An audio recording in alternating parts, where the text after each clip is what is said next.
Install the bearing housing O-ring and lubricate it with light grease. It's recommended that all O-rings and gaskets be replaced during the reassembly process.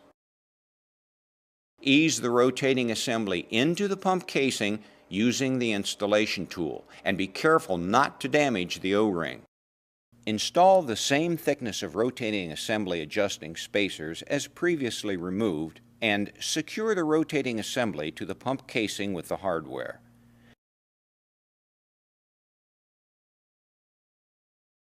To set the impeller and wear plate clearance, refer to the back cover installation and adjustment of the owner's manual.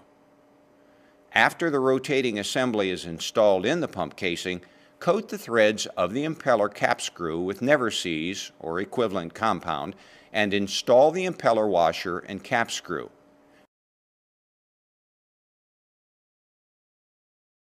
Torque the cap screw to 90 foot-pounds.